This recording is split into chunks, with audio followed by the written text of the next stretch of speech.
Welcome, data botanists, to a fresh exploration in our machine learning greenhouse. I'm thrilled to be here with you. And today, we're diving into a classification task using a powerful tool from the Interpret library. I'm running this in Google Colab, breaking it down into clear code blocks, so you can follow along as we uncover the secrets of some beautiful flowers. Let's start by setting up our environment and gathering our tools to get started. I begin by installing the Interpret library in Colab with pip3 install interpret. This library is our key to explainable AI, and it's going to help us understand our model's decisions with clarity. Next, I import the essentials: NumPy for numerical operations, pandas for data manipulation, and Seaborn to load our dataset. From Sklearn, I bring in train test split to split our data, and F1 score and accuracy score to evaluate our model's performance. Then, from Interpret, I import classification tree from the Glassbox module, our star model for today, along with the show function to display explanations. I also set up inline visualizations with set visualize provider and inline provider, ensuring our plots render directly in Colab. With our toolkit ready, we're set to explore the data. Now, let's load the dataset. I use Seaborn's load dataset function to grab the iris dataset, and I call dropna to remove any missing values.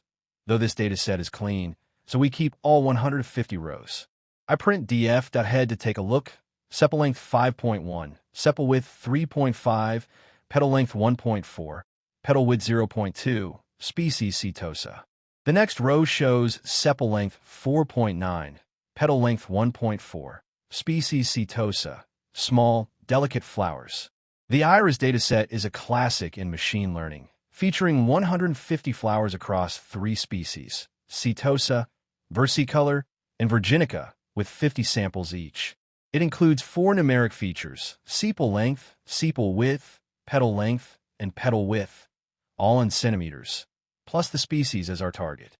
Collected by botanist Edgar Anderson in the 1930s, this dataset captures the subtle differences between these species, making it perfect for classification. Let's prepare it for modeling. With the data loaded, I define X as the 4 numeric features: sepal length, sepal width, petal length, and petal width. These measurements will help us distinguish the species. For Y, I set the target variable as species, Setosa, versicolor, or virginica. Next, I split the data using train test split, allocating 20% for testing and 80% for training, with random state 42 for reproducibility. This gives us xtrain, xtest, ytrain, and ytest, 120 samples for training, 30 for testing. The iris dataset's balance ensures our split has roughly 10 samples per species in the test set, setting us up for a fair evaluation. We're ready to train our model. Here's where we plant our classification tree. I initialize it from Interpret's Glassbox module. Unlike Sklearn's decision tree classifier, classification tree is designed for interpretability, offering built-in explanations that give us that XAI flavor. It builds a tree by splitting features to minimize impurity, but with a focus on transparency, making it easier to understand each decision.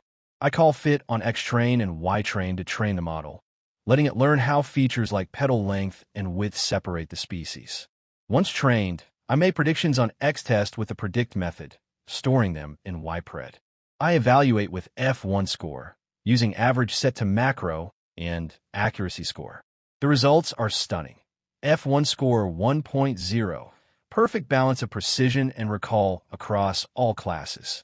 Accuracy is also 1.0, 30 out of 30 test samples correctly classified. This tree is thriving. Let's see how it's making these decisions. Next, I explore the local explanation to understand the model's prediction for a specific flower. I call dtaggressor.explainLocal on the first 5 test samples, xtest slice 0 to 5 and ytest slice 0 to 5, and display it with show. The output isn't printed, but the visualization would show feature contributions for each prediction. For the first test sample, let's infer from the global tree we'll see next.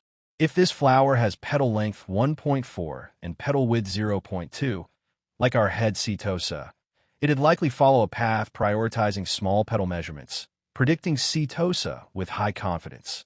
The local plot would show petal width and petal length as key contributors, with positive scores pushing towards setosa and minimal contributions from sepal features. This gives us a glimpse into why the model chose setosa for this flower. Small petals are a dead giveaway. Now, let's dive into the global explanation to see what drives the model's decisions across the entire dataset. I call DTInferregressor.explain global and display it with show. On screen, you're seeing the global explanation plot, a piecewise representation of the tree splits. The root node splits on petal width less than or equal to 0.80, with 0 observations on both sides, indicating a perfect split, impurity 0.0. If petal width is less than 0.80, it branches left to petal width less than or equal to 1.65, impurity 0.0, 1 observation, setosa territory. Further down, petal width less than or equal to 0.0, impurity 0.0, 1 observation, confirms setosa's tiny petals. On the right, petal width greater than 0.80 leads to petal length less than or equal to 4.75, impurity 0.0, 0 observations. Versicolor and Virginica split here. Deeper splits like petal width less than or equal to 1.75, impurity 0.0, 0 observations, and petal length less than or equal to 4.75, impurity 0.50, 0 observations. Separate versicolor, smaller, from Virginica, larger. Impurities like 0.50 at petal length, less than or equal to 4.75 show where the tree worked hardest to split classes. Petal width and petal length dominate. Key markers for iris species. Let's reflect on these results. They're a botanical triumph. The head showed setosa with sepal length 5.1, petal length 1.4, petal width 0.2, small measurements that align with the tree setosa path.